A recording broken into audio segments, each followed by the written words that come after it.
Приветствую. Говорит Макс Вольф.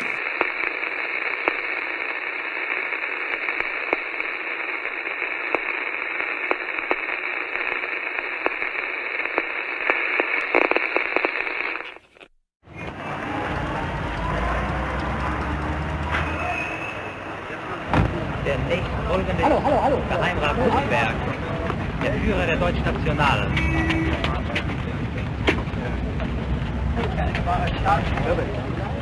Goebbels, der Führer der Nationalsozialisten. Herr Dr. Goebbels, ein paar Worte ins Mikrofon bitte. Hier, Herr Dr. Goebbels, ein paar Worte sprechen, ja? Wie beurteilen Sie die Lage, Herr Dr. Ja, wo will ich denn reinreden? Hier, bitte. Herr Doktor, Ich halte diesen Reis dafür vollkommen überfällig und bin der Überzeugung, dass er aufgelöst werden muss, weil er nicht mehr dem Willen des Volkes entspricht. Ja, Herr Doktor. После отъезда Штейниса в 1931 году оставался еще Грегор Штрассер, не только как потенциальный путчист, но и как противовес для становящегося все более успешным Геббельса. Но уже ненадолго, потому что в иерархии национал-социалистов уже выделилась гораздо более подходящая для вышеупомянутой цели фигура – Герман Геринг. Летчик-истребитель Первой мировой войны, командир эскадры Рихтхофен, награжденный орденом Поля Мерит. Геринг, женатый на состоятельной шведской графине Фок, после своего тяжелого ранения во время марша на Фельдхернхалле и до смерти своей жены в 1931 году, играл в движении более представительскую, чем исполнительную роль. Геринг уже в 1928 году был избран в Рейхстаг, и Гитлер назначил его, одновременно со снятием Штейниса и при временном отсутствии гауляйтера Геббельса, который только 10 апреля смог снова приступить к своим служебным обязанностям, политическим комиссаром Восточного Берлина. Позиция эта была, несомненно, предупреждением Геббельсу. «Я привел для тебя в порядок твою область моим личным вмешательством, после того, как ты довел всю партию до серьезного кризиса твоим радикальным левым курсом. Не забывай, что ты не незаменим. У нас в резерве, например, есть еще этот роскошный Геринг из правого крыла движения, который становится все популярнее и все важнее, с тех пор, как мы приступили к финишному рывку к власти». Геббельс понимал. Он своим умением, упорством и личным мужеством пробил брешь в стене марксистских партий, через которую рабочие массы начали потоком присоединяться к движению. Но Гитлер не хотел терять правых, которые владели необходимыми для легального прихода к власти финансовыми средствами. Для них идеальной приманкой был этот награжденный высшими военными орденами летчик Первой мировой войны, который с его полнотой, простодушием, его образом жизни, его роскошной орденской планкой и его добропорядочным происхождением не мог напугать никого из господ вокруг Гугенберга, которые 11 октября 1931 года в Гарсбурге подали руку Гитлеру, чтобы заключить союз, который обе стороны рассматривали лишь как тактический. Итак, Геббельс осознавал, кто такой был Геринг. Человек, который в момент бунта Штейниса и близко не достигал важности имперского руководителя пропаганды и гауляйтера Берлина, поднимался в иерархии НСДАП существенно быстрее, чем сам Геббельс. К 1939 году едва ли оставались сомнения, кто из них пользовался большей благосклонностью Гитлера и имел перспективу стать первым человеком рядом с ним. Так или иначе, на этом начальном этапе отношения между двумя лидерами НС-партии сложились вполне дружеские. Этот факт ярко контрастирует с тем, что можно было наблюдать ближе к концу войны. Но, во-первых, Геббельсу тогда еще не было известно, что Геринг из-за тяжелого ранения, вызывавшего у него длительные и очень сильные боли, привык к употреблению морфия, которое за годы превратилось в злоупотребление и вызвало негативные изменения психики и характера. С другой стороны, отсутствие какой бы то ни было критики Геринга в личных дневниках Геббельса можно объяснить следующим образом. Геббельс очень трепетно относился к своим дневникам, поэтому они особо тщательно составлялись и неоднократно, практически для каждого нового издания, переделывались. Так, в появившихся после 1934 года изданиях начальник штаба СА Эрнст Рём упоминается очень редко и как бы мимоходом, хотя он на самом деле играл довольно значительную роль в переговорах для включения национал-социалистов в правительство, но после его гибели в национал-социалистической литературе по возможности избегали упоминать его имя. Что же до Германа Геринга, то при появлении бестселлера Геббельса он был не только уже самым важным лицом Третьего Райха наряду с Гитлером, но также достиг и апогея своей популярности среди населения. У автора дневников не было причин умалчивать о своих тогда еще безоблачных отношениях с Гёрингом, которые резко ухудшились только во время войны. К примеру, в последний день перед приходом к власти, 29 января 1933 года, Геббельс посвятил ему несколько абзацев своих записей при описании великого момента, как Гёринг с Гитлером ворвались на кофейный часик в квартиру Магды, чтобы объявить: «Свершилось! Старый господин подписал назначение Гитлера рейхсканцлером». Это определенно самый прекрасный час Гёринга, думал я тогда, и хвалил его предусмотрительность, его силу нервов, прежде всего, однако, его твердость характера и верность фюреру в предшествовавших длительных и изнуряющих переговорах. Какими бы разными ни были иногда наши сферы влияния, во внимании и уважении к личности и достижениям друг друга мы стали верными товарищами, которых никогда не могли бы разделить ни одна беда и ни один кризис. Последний год перед приходом к власти начался для Геббельса довольно скучно. Последний вечер 1931 года он провел у ОСА в Шпандау. «Нужно быть среди своих людей», говорится в дневниковой записи от 1 января 1932 года. «Никогда нельзя отделяться от народа. Народ – это начало, середина и конец нашей работы». Новогодний праздник прошел спокойно, слишком спокойно по его вкусу. Без дикого и увлекающего темпа нельзя представить себе жизнь, которую вообще стоит прожить. Ему не следовало бы жаловаться. Этому Новому году суждено было принести 2 тура выборов рейхспрезидента, 2 кампании выборов в Рейхстаг и различные выборы в Ландтаге, в том числе в Важной Пруссии. Геббельсу при этом досталось более чем достаточно работы как оратору и автору передовиц, как пропагандисту и организатору, как опытному политику и искусному тактику. И, наконец, он достиг бы при этом цели Гитлера – законным путем сделать НСДАП самой сильной партией Веймарской республики и тем самым готовой для того, чтобы взять власть. Пока же правил доктор Генрих Брюнинг, который, как канцлер чрезвычайных постановлений, вошел, вероятно, если не в историю, то во всяком случае в сознание в то время уже примерно 6 миллионов безработных. И так вплоть до конца 1931 года не произошло ничего, что помогло бы национал-социалистам извлечь из победы на выборах практическую выгоду. Геббельс задавался вопросом, сколько им еще осталось ждать. У партии опять начались финансовые трудности, но теперь речь шла не о нескольких тысячах марок. Громадная пропагандистская машина Геббельса пожирала сотни тысяч, а штурмовые отряды – миллионы марок. И тут Геббельса посетила мысль, которая показалась ему прекрасным выходом. По Конституции президент Рейха избирался каждые 8 лет, и срок Гинденбурга подходил к концу. Канцлер Брюнинг надеялся, что Гинденбурга переизберут подавляющим числом голосов.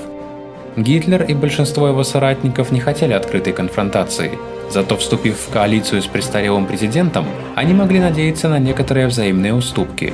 Дело уже было почти решено, когда вмешался Геббельс. Он доказывал, что национал-социалистам нельзя упустить случай и показать свою растущую мощь. Практически в одиночку он убеждал Гитлера пойти против Гинденбурга. Точно так же в одиночку он убеждал мюнхенцев в том, что победа над дряхлым фельдмаршалом вполне достижима.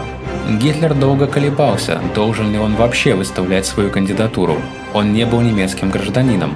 Эту проблему, однако, нетрудно было решить. Дитрих Клагенс, один из его однопартийцев, ставший к тому времени министром внутренних дел Брауншвайга, назначил Гитлера правительственным советником, причем ему вместе с этим назначением 25 февраля 1932 года автоматически предоставлялось и немецкое гражданство. Тогда это было еще так просто. Но одно это еще не решило вопроса. Гитлер, очевидно, не мог подружиться с мыслью выступить как неизвестный ефрейтор мировой войны против генерал-фельдмаршала и победителя при Танненберге, которого демократический центр сделал своим кандидатом на политической арене. Для Геббельса здесь вообще не было сомнений. Гитлер должен был выставить свою кандидатуру. Этот год с его обострившимся социально-экономическим положением, с только что достигнутыми на сентябрьских выборах сенсационными успехами НСДАП и учащением демонстраций, должен был принести решение. Здесь нужно было показать, на что они способны. Выступить на этих выборах рейхспрезидента без собственного кандидата, какой бы невероятной ни была его победа, означало просто увильнуть. Я считаю этот факт, принимая во внимание все дальнейшее развитие отношений между Геббельсом и Гитлером, исключительно важным, если даже не решающим, вспоминал фон Оффен о том периоде. Гитлер позволил Геббельсу объявить о решении на внеочередном массовом митинге в Шпортпаласте 22 февраля. В течение часа я подготавливал аудиторию. Затем я провозгласил, что фюрер будет баллотироваться в президенты. Толпа пришла в восторг, и следующие 10 минут превратились в непрерывное чествование фюрера. Все вскочили с мест и кричали от ликования. Казалось, что рухнет крыша. Но Геббельс в одиночку вовлек Гитлера в избирательную кампанию, и Гитлер это понимал. Так что у Геббельса были все основания тревожиться о последствиях, если дела фюрера примут дурной оборот. Гинденбург объявил, что будет баллотироваться на следующий срок. Немецкая национальная партия и Стальной шлем, естественным кандидатом которых был бы маршал, не хотели компрометировать себя в одной кампании с его помощниками на выборах, ноябрьскими предателями, и выставили своего собственного кандидата, второго руководителя Стального шлема, Теодора Дюстенберга. Коммунисты выступили за своего партийного лидера, Эрнста Тедди Тельмана. Но у национал-социалистов вплоть до последнего мгновения, 22 февраля 1932 года, почти за 3 недели до выборов, не было собственного кандидата. Подобная задержка создавала для Геббельса, как для шефа пропаганды, определенные трудности. Он писал: «Я работаю так, как будто бы предвыборная кампания уже идет. Это создает некоторые трудности, так как фюрер еще не провозглашен официально как кандидат». С самого начала разгорелась борьба между Гитлером и Гинденбургом. По Конституции требовалась победа абсолютным большинством, в противном случае назначались перевыборы. Как часто бывало и прежде, Геббельс возлагал надежды на публичное выступление. В последние 2 недели предвыборной кампании он выступал по 3 раза за вечер в разных местах. Главным его соперником был канцлер Брюнинг, впадавший в религиозный экстаз при имени Гинденбурга. Только раз в 100 лет Господь посылает нации такого человека, как Гинденбург, прекрасно осознавая, что Гинденбург – выживший из ума старик. Геббельс был самым решительным противником Брюнинга, и он очень существенно способствовал его падению. У Брюнинга было все, что нужно успешному главе правительства – ум, ловкость, находчивость, умение вести переговоры, выдержка. Только одного не хватало ему – удачи. Победители Первой мировой войны, которые обещали ему что-то вроде давно назревшего равноправия, бросили его на произвол судьбы. Так же, как социал-демократы, которых он тщетно надеялся привлечь на свою сторону широкомасштабной программой земельной реформы. Этой программой, однако, Брюнинг поразил старого господина Гинденбурга, который сам был крупным землевладельцем, в самое уязвимое место. Гинденбург сместил его с должности, не спрашивая разрешения Рейхстага, воспользовавшись статьей 48 Имперской Конституции, которая предоставляла рейхспрезиденту право диктаторского чрезвычайного постановления, с помощью которых Брюнинг сам до сих пор правил. Геббельс, тем не менее, применял против него все бесцеремонные методы своей политической борьбы.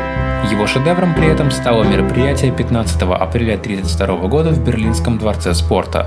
Публичная дискуссия политических противников на наивысшем уровне, которая сегодня стала привычным делом, вспомним хотя бы выступления и дебаты кандидатов в президенты США, за которыми следят миллионы избирателей, уже тогда практиковались Геббельсом, впрочем, в весьма странной форме.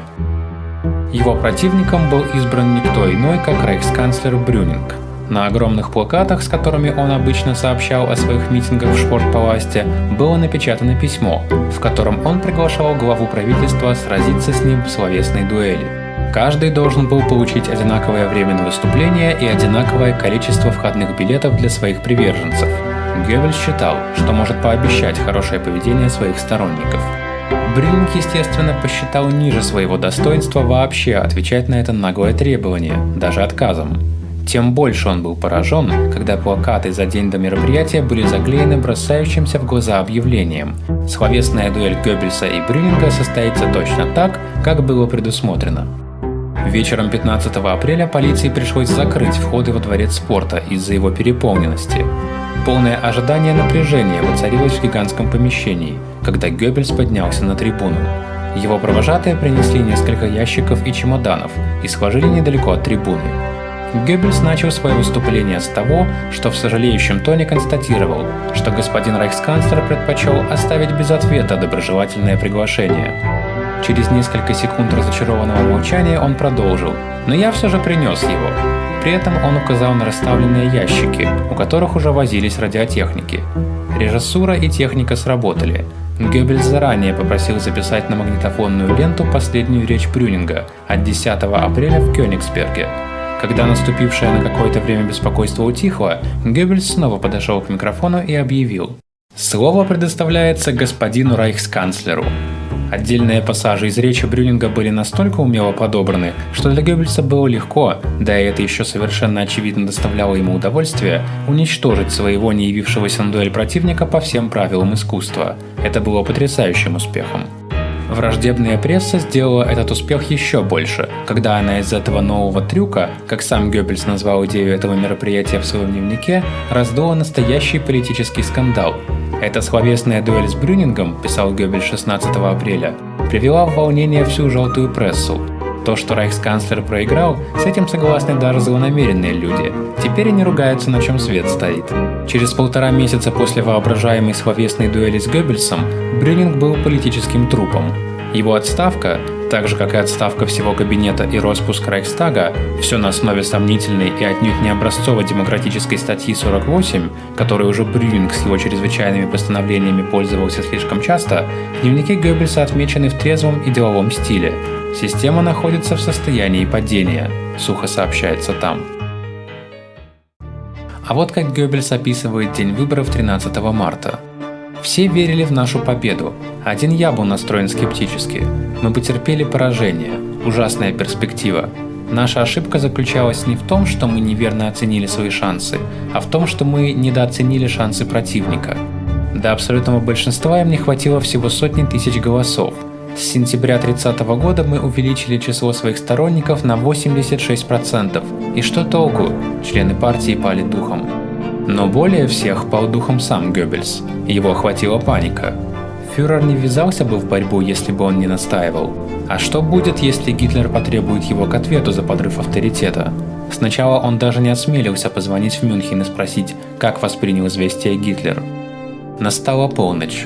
Гинденбург получил 18 миллионов 661 тысячу голосов. Гитлер – 11 миллионов 338 тысяч голосов. Коммунисты – почти 5 миллионов. Крайне правые – 2 миллиона 500 тысяч. Наконец Геббельс позвонил в Мюнхен. Он решил посоветовать Гитлеру признать победу Гинденбурга. Хотя тот и не набрал абсолютного большинства, но будущие перевыборы, по мнению Геббельса, будут чистой воды проформой. Почему же не отступить с достоинством? Всего 0,4% отделяли Гинденбурга от абсолютного большинства, которое было бы необходимо, чтобы избежать второго тура выборов 10 апреля. Но это был именно тот случай, когда Гитлер доказал, что он по достоинству стал фюрером партии. Он один сохранял спокойствие и заявил, что не откажется от борьбы. Услышав его голос, Геббельс вновь обрел самообладание.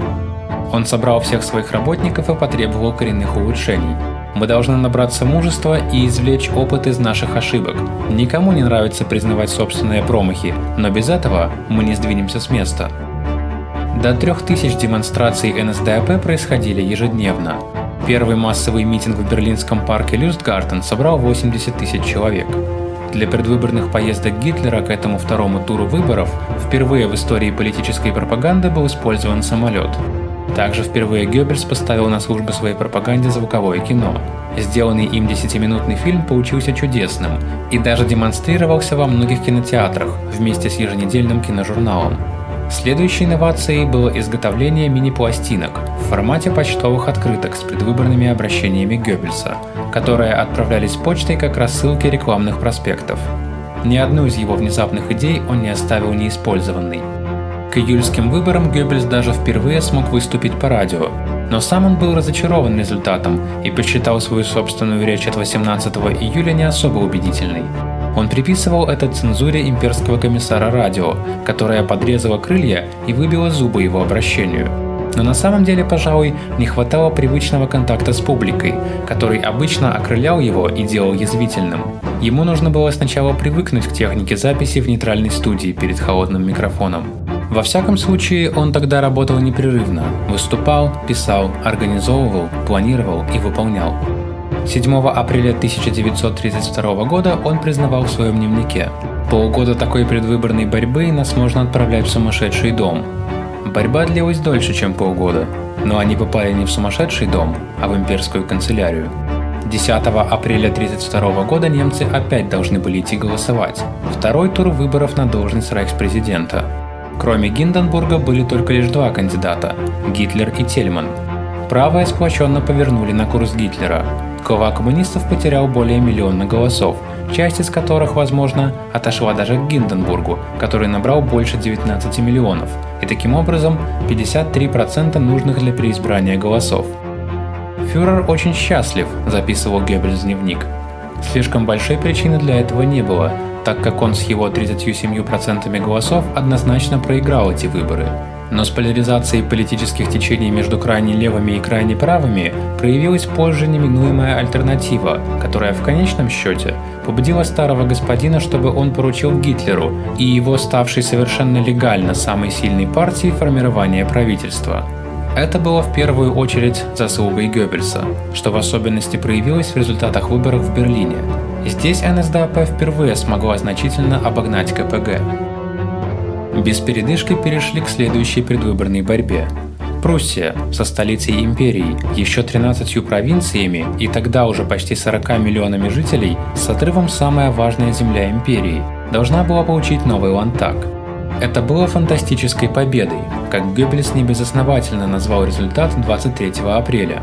НСДАП, набрав больше 8 миллионов голосов и получив 162 депутатских места, стала самой сильной партией.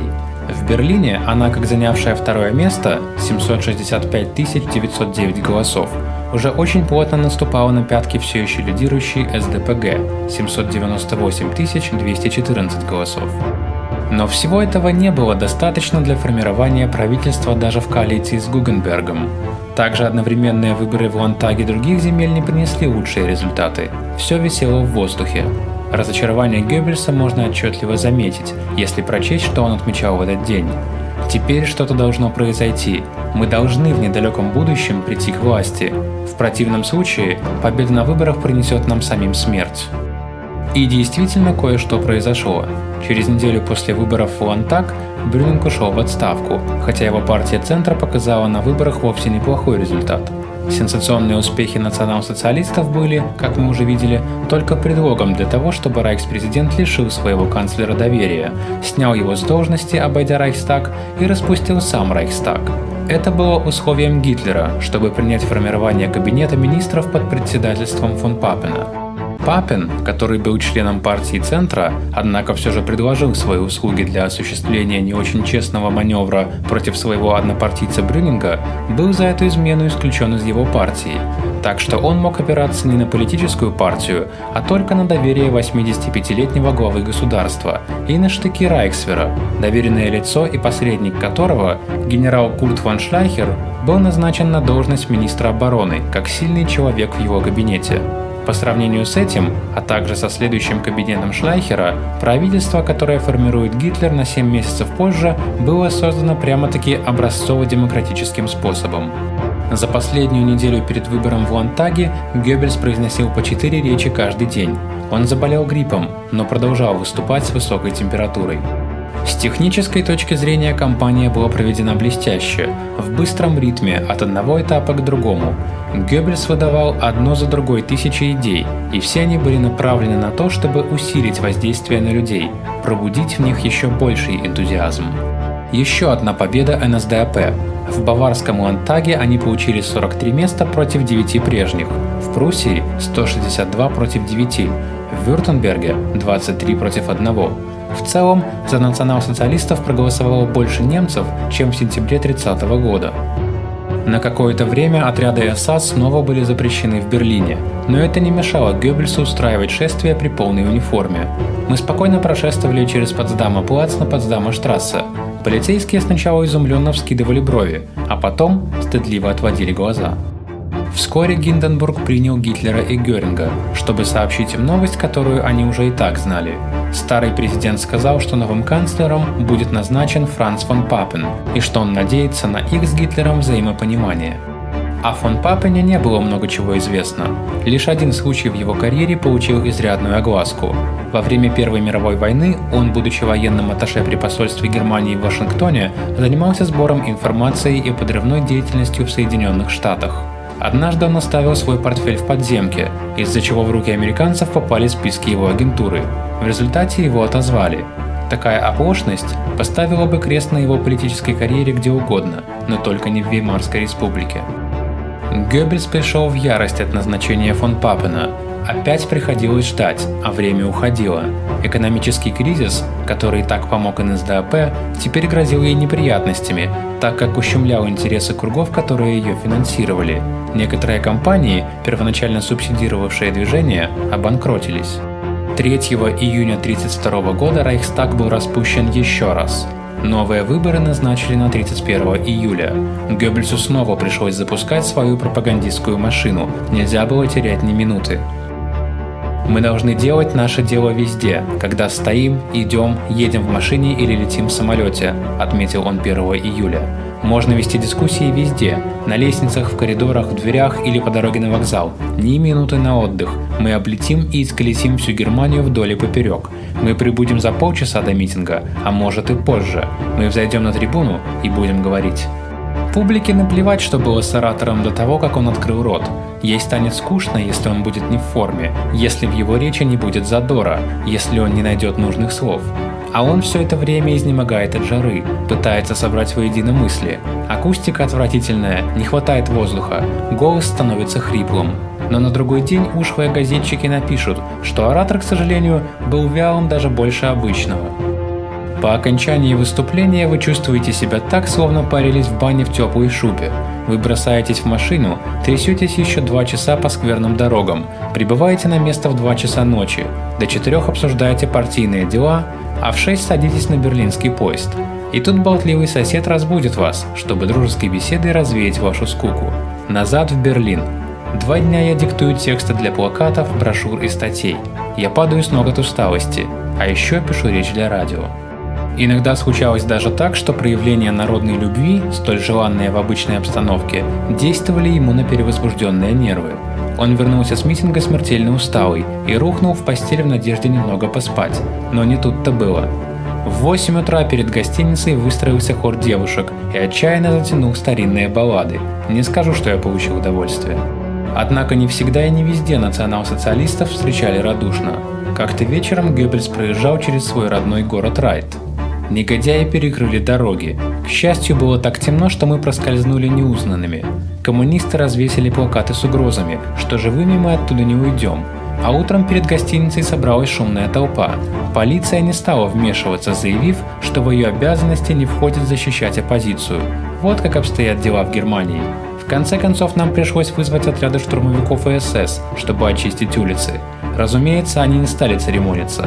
Наши люди рассвирепели не на шутку, и я был вынужден покинуть свой родной город, как беглый преступник, осыпаемый проклятиями и презрением. Вслед мне летели камни. 9 июля 1932 года, выступая перед 100-тысячной толпой на самой большой берлинской площади Люстгартен, Геббельс наконец-таки решился взяться всерьез из-за фон Папена. «Я прошу немецкий народ задуматься над последними 14 годами стыда и позора, упадка и политического унижения. Что изменилось за прошедшие несколько недель? Ничего. Единственное отличие лишь в том, что у тех, кто нами правит, теперь другие лица, а с экономикой дела обстоят по-прежнему, хуже некуда. Новое правительство не приняло никакой программы общественных работ, нищета растет, и голодный не знает, когда ему удастся поесть в следующий раз». После июльских выборов 1932 года за кулисами начались крайне активные внепарламентские тайные переговоры, чтобы найти выход из шаткой ситуации правящего без Рейхстага кабинета министров. Ни одна из различных подсчитываемых коалиций не появилась. Гарсбургский фронт, НСДАП и ДНФП еще ближе подошли к абсолютному большинству. Левые партии, СДПГ 133 мандата и КПГ 89 мандатов, вместе еще не достигали бы 230 мандатов национал-социалистов. Комбинация партий Центра и СДПГ 75 мандатов была бы принципиально возможна, но в численном отношении была бы еще менее достаточной. С другой стороны, НСДАП и КПГ вместе смогли бы по своему желанию вызвать падение любой другой коалиции. Демократической системе предстояло быть растертой между радикальными мельничными жерновами. Ввиду этой ситуации важный выбор председателя Рейхстага уже ожидался со страхом. Национал-социалисты, как самая сильная партия Рейхстага, наметили на этот пост Германа Геринга. Естественно, от левых нельзя было ожидать поддержки этой кандидатуры. Поддержки правых не было бы достаточно. А буржуазные центристы? Здесь все зависело бы от позиции фракции партии Центра, которая после падения Брюнинга смогла увеличить свое представительство в Рейхстаге с 68 до 75 мест. В итоге Центр проголосовал за Геринга, который вместе с тем попал на должность, которую он и его партия очень хотели получить.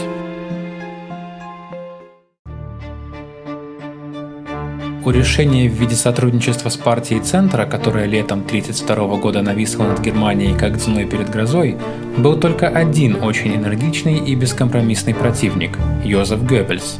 Из-за него это решение и провалилось.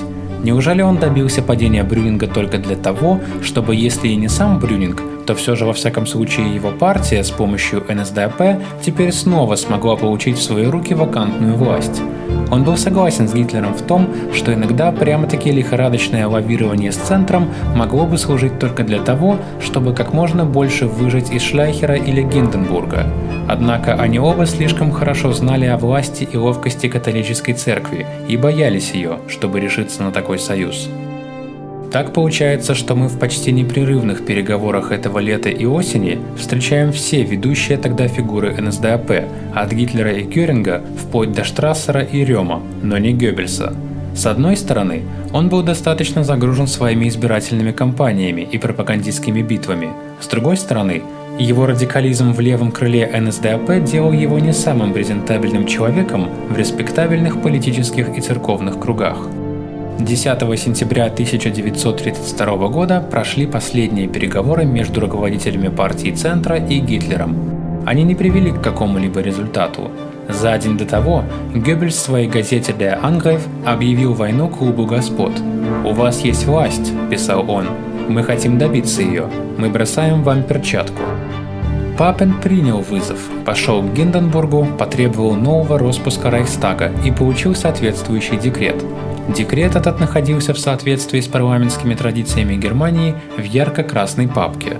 Когда Папен 12 сентября появился в Рейхстаге с этой папкой под рукой и направился через полностью занятый пленум к своему месту на правительственной скамье, каждый знал, о чем шла речь. Также и прежде всего Геринг, который как председатель Рейхстага как раз должен был заняться предложением о вынесении вотума недоверия правительству Папена. Это предложение было подано депутатом Торгером от коммунистов. Геринг вовсе не обратил внимания на слова рейхсканцлера, а поставил предложение коммуниста на голосование. Оно было принято в соотношении голосов 500 к 30. «Это самое страшное парламентское поражение, которое когда-либо было», отметил Геббельс в своем дневнике. Вопреки убедительной победе, немецким депутатам пришлось подчиниться решению президента о распуске парламента. Новые выборы были назначены на 6 ноября. Предвыборная борьба становилась трудной, она стоила много денег. А деньги в данный момент очень сложно собрать, сетовал Геббельс 20 сентября 1932 года в своем дневнике, которому он уже несколько дней раньше доверил. Партийные кассы пусты. Пустыми стали также энергетические батарейки соратников. Они были измождены из-за той чрезвычайно большой мотивации и самоотверженности, которые требовали у них на протяжении всего 1932 года. Даже сам Геббельс признавал, что он совершенно отупел от переизбытка выступлений и только время от времени поднимался до высокой формы. Только изобретательность никогда не покидала его, вспоминает фон Оффен.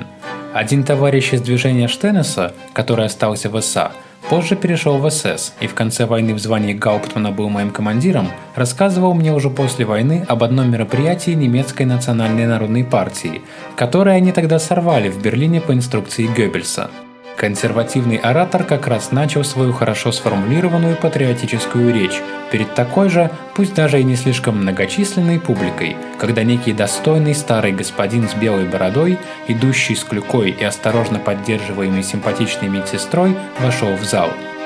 Только одна его богатая орденская планка на корректном темном костюме склонила распорядителя собрания провести этого опоздавшего посетителя, очевидно, неизвестного военачальника мировой войны, в первый ряд и предоставить ему там почетное место вместе с элегантной самаритянкой.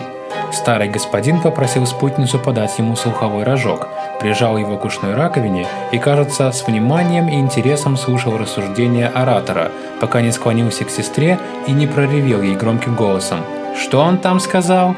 Вопрос этот был законен для героя войны, потерявшего слух. Но когда он повторился в 4-й и 5-й раз, и всегда на очевидно самых важных местах речи, в зале начало распространяться беспокойство. Послышались реплики, предлагавшие успокоить старого чудака, другие брали его под защиту. Дошло до применения физической силы и беспорядков, пока собрание не пришлось прекратить.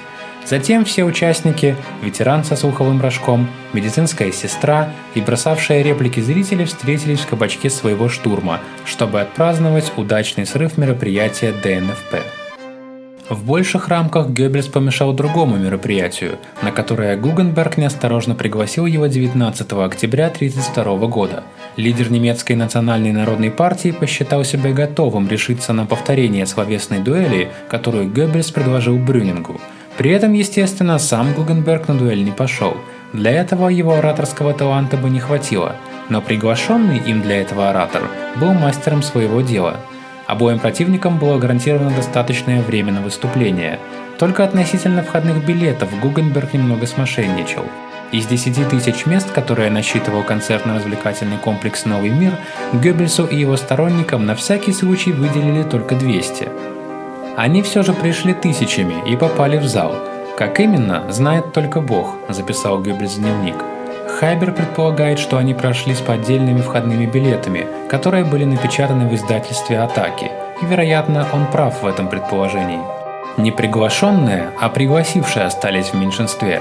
Геббельс и его штурмовики с триумфом внесли в зал на своих плечах.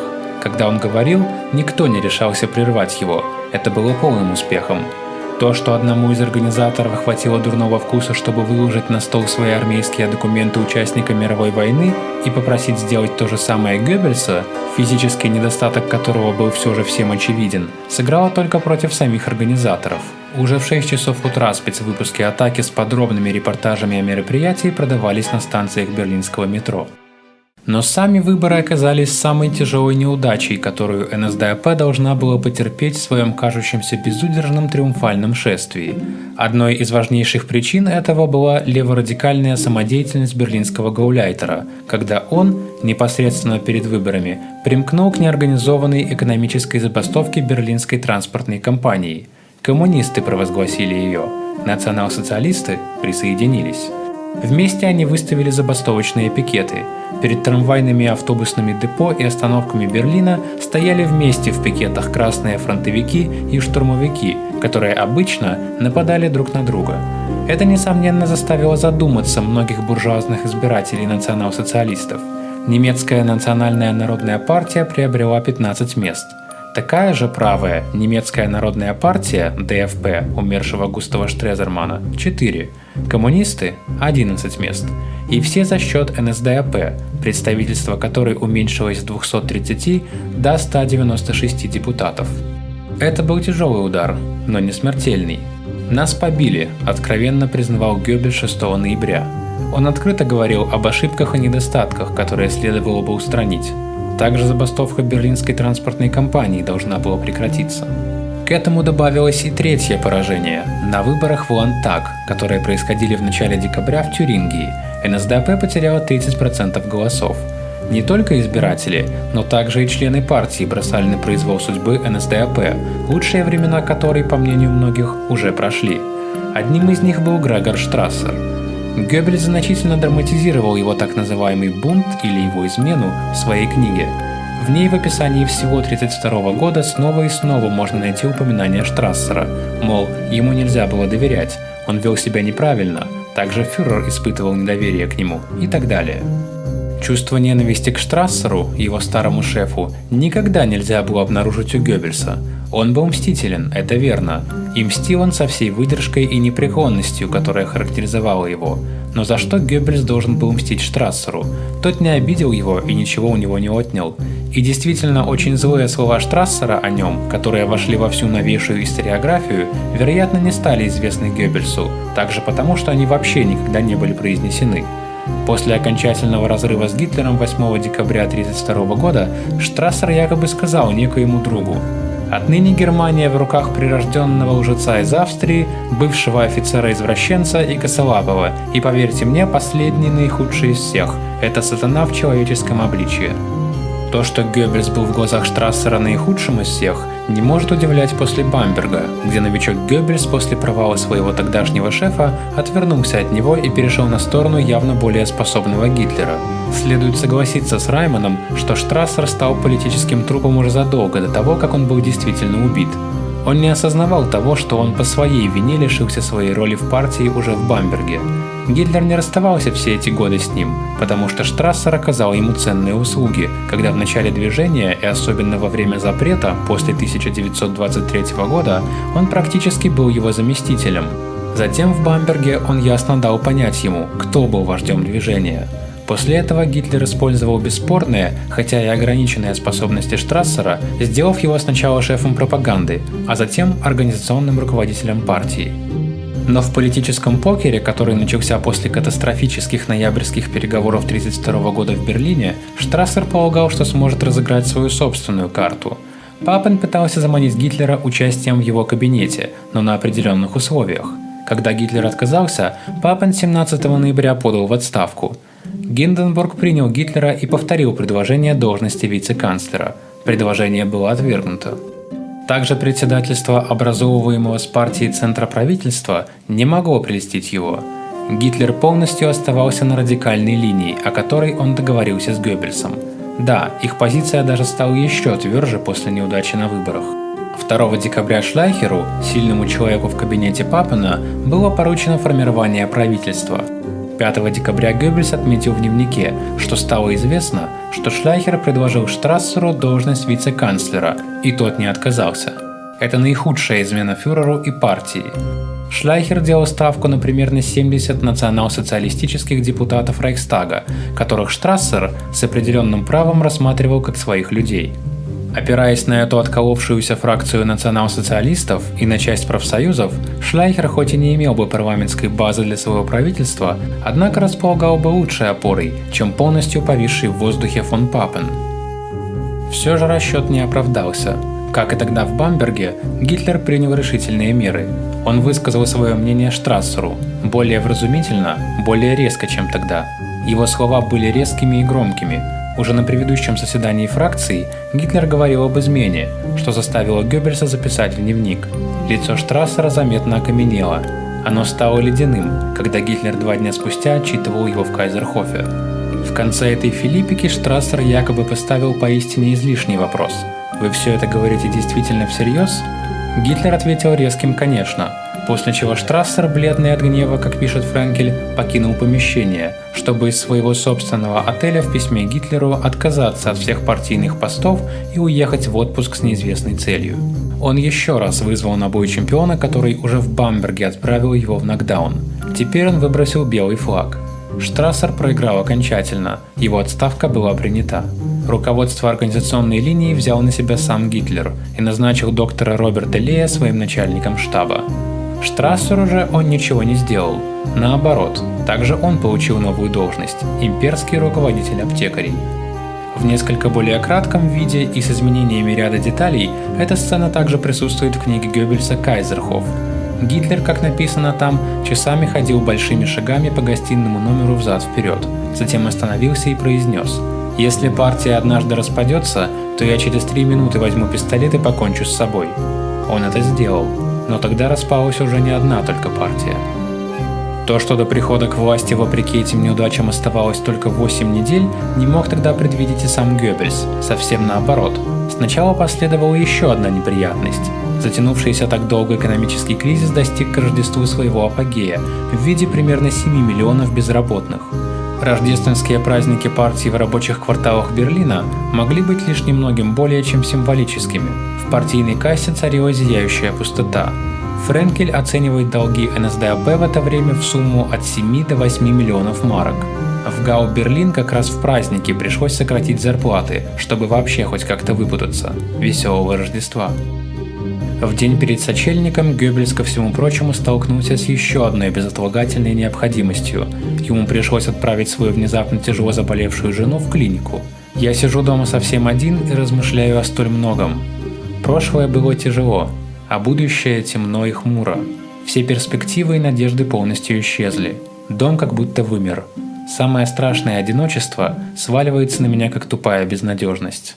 В сочельник он утешался с детьми, 11-летним Харальдом от первого брака Магды и родившейся 1 сентября Хельгой.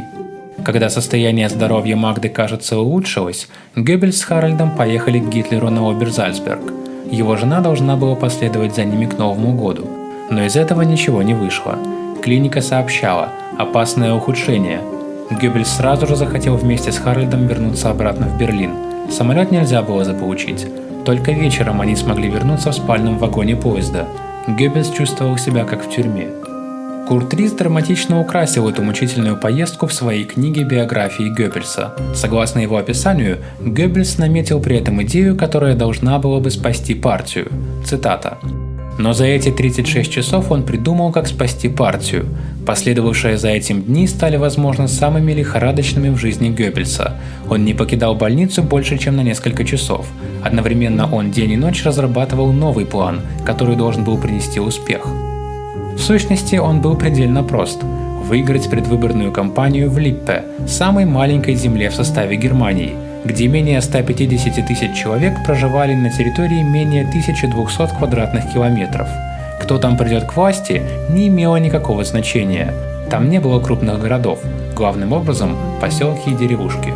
То есть НСДАП должна была выиграть выборы в Ландтаг в Липпе-Детмольде 15 января 1933 года, чтобы доказать, что национал-социалисты снова приобретают популярность. Другим партиям было совершенно все равно, кто правит в самой маленькой из немецких земель. Никакой другой партийный руководитель не снизошел бы до того, чтобы выступить там хотя бы с единственной предвыборной речью. Геббельс уже 25 декабря, то есть еще перед поездкой в Берхтесгаден, а не только на обратном пути, отметил в своем дневнике: «В первый день Рождества я набросаю краткую докладную записку по поводу предвыборной борьбы в Липпе». Но с какой бы вольностью Рис не приукрасил идею предвыборной борьбы в Липпе, он все же правильно оценил ее принципиальное содержание. Все политические силы Веймарской республики были смертельно истощены, поэтому никто не уделял какое-либо внимание выборам в этой самой крошечной земле.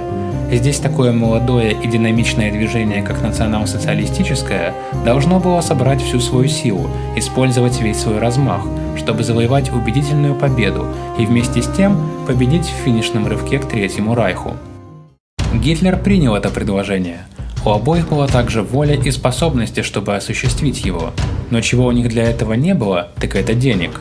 Гигантские долги НСДАП состояли преимущественно из неоплаченных счетов типографиям и поставщикам бумаги за гигантскую пропаганду выборных битв истекшего года. Без уплаты этих счетов никакую новую предвыборную борьбу вести было нельзя, даже в маленьком Липпе-Детмольде. Но уже 3 января 1933 года Геббельс смог внести в дневник: «Мы сконцентрируем всю силу на этой небольшой земле, чтобы добиться успеха престижа. Партия теперь должна снова показать, что она еще может побеждать». Он мог написать это, так как на следующий день Гитлер и Папен встретились в доме кёльнского банкира Курта фон Шрёдера за завтраком, в котором приняли участие также и другие экономические лидеры и промышленники, наверняка Тиссен и Шахт. Они уже в ноябре 1932 года подписали с бароном Шрёдером направленный Гинденбургу меморандум, в котором президенту настоятельно рекомендовалось, чтобы он поручил формирование правительства Гитлеру, который, вопреки его неудаче на ноябрьских выборах, все еще был руководителем самой сильной немецкой партии. Они находились под сильным впечатлением, вызывающего опасения роста количества поданных за коммунистов голосов на тех же выборах, и по праву боялись, что при последующем ослаблении НСДАП никто больше не сможет задержать наступление коммунистов. Теперь Папен должен был установить как можно более хороший контакт с Гитлером. Папену, любителю конного спорта, была предназначена роль усмирить необузданную дикую лошадь НСДАП и на должности вице-канцлера в кабинете Гитлера позаботиться о том, чтобы тот также правил очень цивилизованно. Папен, очевидно, считал себя способным на это. Все же Геббельс благодаря этому событию внезапно вырвался из финансового дефицита своей пропаганды. Он сам по инструкции Гитлера ничего не опубликовал о встрече в Кёльне, но для желтой прессы это было находкой. Она уже следующим утром сделала из этой встречи газетную сенсацию. Одного этого уже было достаточно, чтобы кредиты снова потекли рекой. Печатники, поставщики бумаги и другие незаменимые помощники на выборах черпали отсюда уверенность, что теперь-то они уж точно получат свои деньги назад. НСДАП внезапно снова стала имеющим хорошую репутацию, даже привлекательным деловым партнером. Геббельс смог на всех парах включиться в предвыборную борьбу в Липпе. Он пошел по деревням, плевалась вражеская пресса. Он действительно делал это. При этом Гитлер и все, у кого в партии было имя и значимость, сопровождали его. Естественно, происходили также большие демонстрации, как с Гитлером в Лемгу, но в большинстве случаев они выступали в небольших и самых маленьких деревнях, иногда только перед горсткой крестьян. Влиятельные берлинские газеты смеялись над национал-социалистами. Геббельс не замечал их насмешек. В первый же вечер я выступал трижды, преимущественно в маленьких деревнях. Собирались все жители. Все идет прекрасно, лучшего нельзя и желать. Я снова общаюсь с людьми. Я говорю просто и убедительно. Другие делили с ним эти обязанности. Гёринг, Фрик, даже Гитлер выступали перед крестьянами и горожанами захолустного Липпе. Те же люди, которые произносили речи перед несметными толпами, теперь стояли на трибуне в заштатном городке и обращались к аудитории в 5, 6, от силы в 7 десятков человек. Но результат окупил их усилия. Вечером дня выборов, 15 января, Геббельс смог записать в дневник: «Мы прибавили 20%.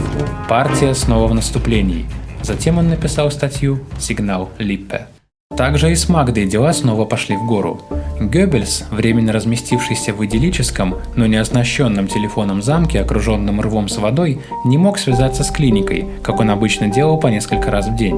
Теперь он как раз встретил прибывшего из Берлина Гитлера.